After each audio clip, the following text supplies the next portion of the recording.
안녕하세요. 하루 필수 말씀 충전 하필 큐티 조종원입니다. 오늘 함께 나눌 하나님 말씀은 민수기 31장 1절에서 24절까지 말씀입니다. 주님께서 모세에게 이렇게 말씀하십니다. 너는 미디안 사람에게 이스라엘 자손의 원수를 갚아라. 그렇게 하고 난 다음에 너는 조상에게로 돌아갈 것이다. 이제 모세에게 마지막 내려진 명령입니다. 미디안과의 전쟁을 해야 됩니다. 너희들에게 원수를 갚으라 라고 이렇게 하나님께서 명령을 하시는데, 이제 이 미디안과의 이제 관계가 이 발람과 발락의 저주 시도 사건이었죠.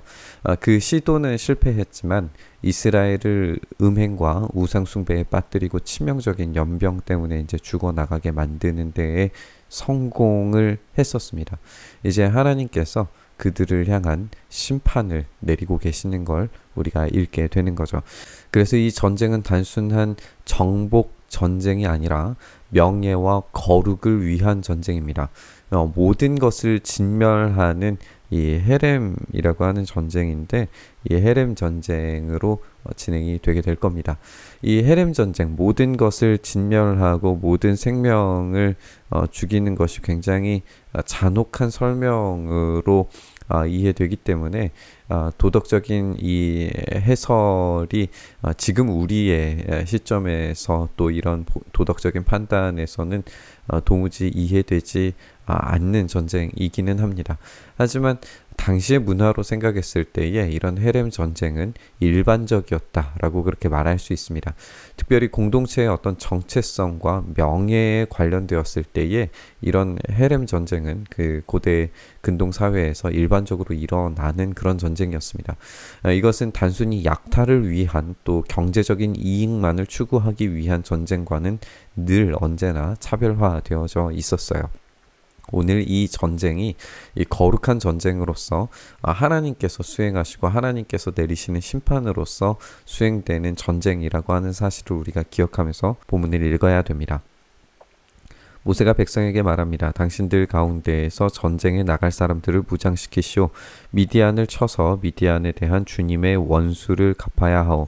그러니까 하나님에 대한 대적 행위를 한 것에 대한 원수를 갚는 행위, 이 헤렘 전쟁의 이제 이유와 목적을 이제 설명하는 거죠. 이스라엘 모든 지파는 각 지파마다 어느 지파도 예외 없이 1000명씩을 전쟁에 내보내야 하오. 이들은 이제 모든 60만이나 되는 이 군사들이 모두 다 이 전쟁에 참여하는 것이 아니라 이 1000명씩을 전쟁에 보내야 되는데, 이 10명의 3번의 곱이 1000명이죠. 그러니까 이것도 굉장히 이제 상징적 숫자라고 그렇게 볼 수가 있고, 모든 족속에서 각 지파마다 1000명씩이 전쟁에 나가려고 무장을 했는데 그 수가 12,000명이었다. 이 12의 10의 3번 곱해진 이 숫자 자체가 굉장히 이제 상징적인 거룩을 나타내는 그런 숫자라는 것을 우리가 생각을 할 수가 있어요. 이것부터가 이제 상징적이었고, 각 지파의 1000명씩 뽑아온 이들이 전쟁에 내보내지면서 엘라살의 아들 비느하스, 이 비느하스가 바로 이제 하나님의 마음으로 연병을 끝내게 만든 그 인물이었죠. 비느하스가 성소의 기구들과 신호용 나팔을 들려서 그들과 함께 전쟁에 나가게 되는데, 이것들도 이제 하나님의 전쟁이라고 하는 것을 보여주는 상징적인 물건들을 가지고 갔다라고 우리가 이해를 해볼 수가 있습니다. 그들은 주님께서 모세에게 명하신 대로 미디안을 쳐서 남자는 모조리 죽이게 됩니다. 군인들만 죽였을 뿐만 아니라 미디안 왕들도 죽였는데 에위와 레겜과 수르와 후르와 레바 등 미디안의 5왕을 죽였고, 부올의 아들 발람도 칼로 쳐서 죽였다라고 그렇게 되어져 있어요. 전쟁은 성공적이었습니다. 남자들은 죽였고 왕들도 죽였어요. 그리고 우리가 주목하게 되는 것은 이 발람도 오늘 이 장면에서 죽게 되는데, 우리가 예언의 이후에 이 발람이 어떤 행보를 보였는지 모든 것을 다 설명하지는 않지만, 분명히 하나님의 명령에 따라서 이스라엘을 축복했던, 그러니까 하나님의 마음에 따라서 축복했던 그의 긍정적인 모습들을 우리가 분명히 발견을 했었어요. 하지만 성경에 나오지 않는 모종의 이유로 이 부올에서 이스라엘을 타락하게 만들었었습니다. 우리는 그 이유가 아마도 이 돈과 관련되어져 있었으리라는 것을 충분히 예상을 해볼 수 있죠. 그래서 이 발람이라고 하는 인물이 하나님의 주권적인 은혜가 있었으면서도 돈을 선택하는 이 부정적인 인물로 최후를 맞게 되는 것을 우리가 읽게 됩니다. 그러니까 어떤 한 인물이 늘 언제나 긍정적인 선택만 하는 사람으로 그렇게 살아가는 것도 아니고 나쁜 사람이 항상 늘 나쁘게 인생을 마무리하는 것도 아닙니다. 우리는 여기에서 이 발람이 하나님의 마음을 알았으면서도 불구하고 이 부정적인 최후를 맞이하는 것으로 보고 또 이 부올에서의 사건의 주동자가 이 발람이었다라고 하는 사실을 우리가 기억을 해본다면 지금 하나님의 심판이 결국에는 이 발람에게 내려져서 그의 행위들 전체가 부정당하는 이런 비극적인 결말을 맞이하는 거짓 선지자로 남게 되는 이런 모습을 보게 됩니다. 그래서 그의 예언은 사실이고 긍정적이지만 그의 삶 자체는 완전히 실패한 인생이었다라고 우리가 생각을 할 수 있습니다. 이스라엘 자손은 미디안 여인과 그 아이들을 사로잡고 짐승과 가축대와 재산을 모두 약탈한 다음에 그들이 살던 성읍과 촌락들을 다 불지르고 사람과 짐승은 다 노략질해서 전리품으로 삼게 됩니다. 이들은 포로와 노략질한 전리품을 이끌고 모세와 제사장 엘르아살과 이스라엘 자손의 회중이 있는 여리고 근처 요단강 모압 평야의 진으로 돌아오게 됩니다. 이제 모세와 제사장 엘르아살과 회중의 대표들이 모두 그들을 맞으러 진 밖으로 나갔어요. 그런데 모세는 전선에서 막 돌아오는 지휘관인 천부장들과 백부장들을 보고 화를 냅니다. 왜 화를 내냐 하면 어쩌자고 여자들을 모두 살려두었소 라고 이야기하면서 이 여자들도 죽였어야 된다라고 하는 이야기를 하게 됩니다.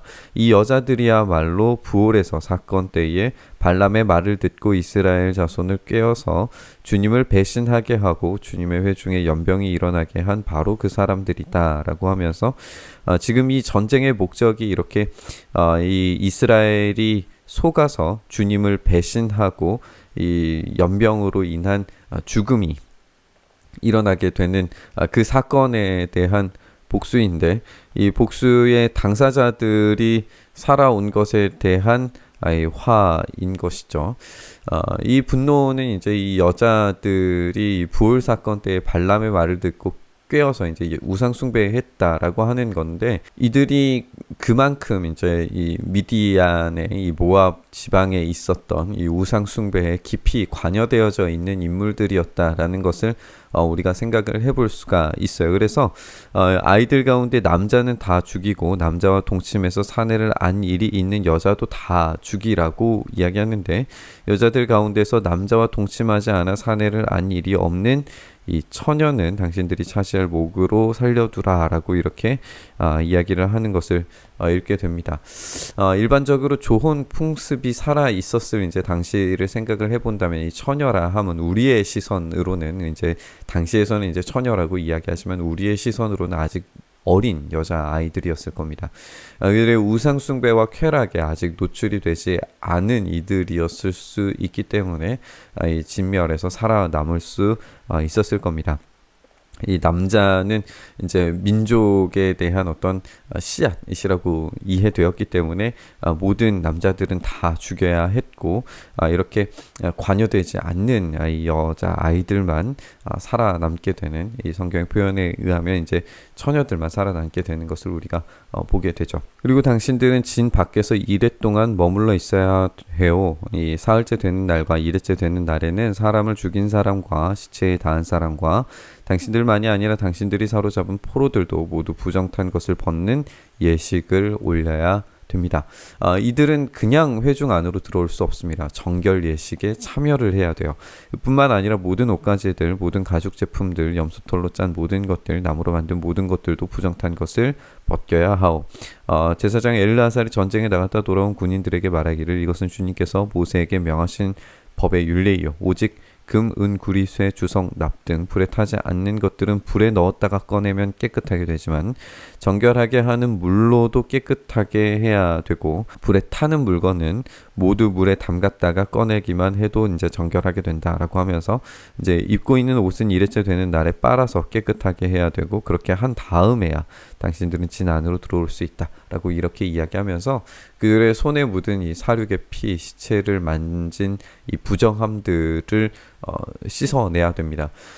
부정에 대한 정결은 약탈물을 비롯한 모든 옷가지들까지 이제 이루어지게 되는 것을 우리가 발견하게 되고요. 이것으로 이제 명예와 거룩을 위한 전쟁이 승리로 종결되는 것을 우리가 확인을 하게 됩니다. 이렇게 우리는 미디안과의 전쟁이 승리로 종결됨으로써 이스라엘로 들어갔을 때에 더욱 성공적인 정복을 기대할 수 있게 됩니다. 하지만 그 정복은 다만 땅을 차지하고 다른 민족의 것을 약탈하는 것이 목적이 아닙니다. 이들은 하나님의 전쟁을 대리하는 이들이었어요. 하나님의 전쟁은 악과 저주, 하나님 아닌 다른 것들을 사랑하고 또 매여서 인간의 본성을 왜곡하고 오염시키는 것들에 대한 제거가 하나님의 이 전쟁의 목적이었습니다. 우리는 이제 이 악과 저주, 인간의 본성이 왜곡되고 제국의 강력한 힘이 선전되었던 그 우상숭배적인 모형, 이 십자가 위에서 하나님 자신이 해렘되셨다라고 하는 사실을 알고 있습니다. 그분은 그곳에서 자신을 진멸시키심으로써 인간에 대한 모든 전쟁을 부활하심으로 승리로 바꾸셨습니다. 이제 우리는 헤렘 전쟁이 다른 이들을 향해서 이루어지는 것이 아니라 예수님께서 그렇게 하신 것처럼 나 자신 스스로에게 이 헤렘이 이루어져야 된다는 사실을 기억해야 됩니다. 우리는 거룩한 도구로서 하나님께서 일하시는 대리인이기 때문에 스스로를 정결과 거룩한 존재로 만들어 가야 됩니다. 하나님은 마침내 미디안과의 전쟁에서 승리를 약속의 땅에서의 승리로 바꾸실 것입니다. 마찬가지로 십자가의 죽음과 부활을 우리의 죽음과 영원한 생명으로 바꾸실 겁니다.